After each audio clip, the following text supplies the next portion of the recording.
Diyos maray na gabi po kanatal ngamin. Nguwan pong gabi, uring gabi na makaiba naman si Lola. Kaya po, kaming mga makuapo, nakaisip na magkaago at lagot na programa at video bilang tribute at pagramram kung kaano po ng mga kapayaba si Lola.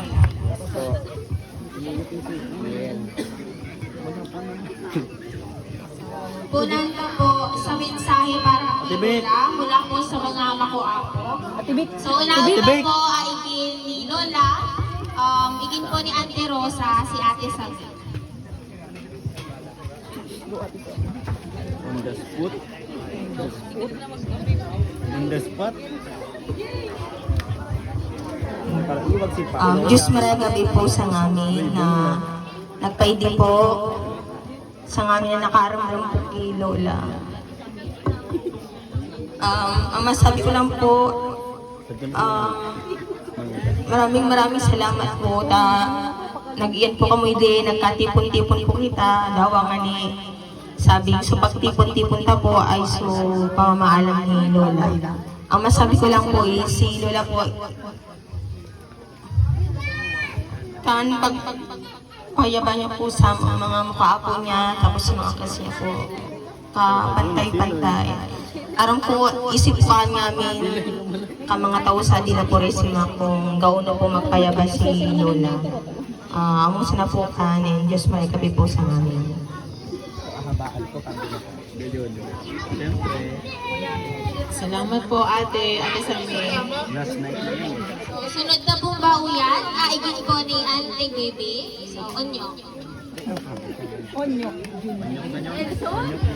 Nelson. And hello po, good evening po sa mga hindi po nakakakilala sa akin. Ako po si Nelson po, hindi po inyo. Medyo kinakabahan po ako kasi napakaraming tao.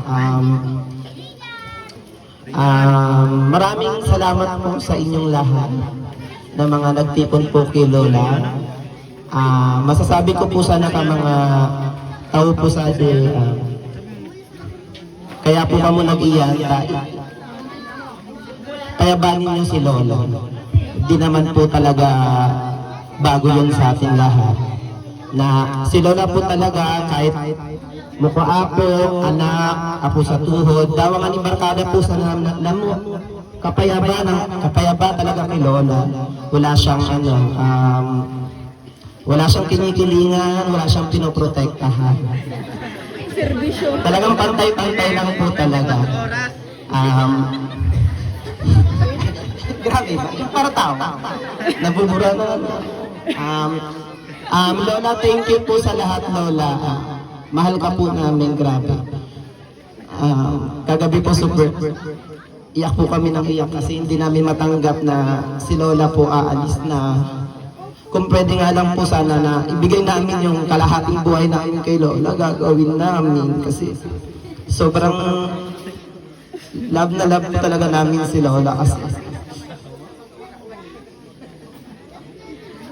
ayun lang po, ayoko na po umiyak. Thank you po sa lahat. I love you Lola. Thank you po.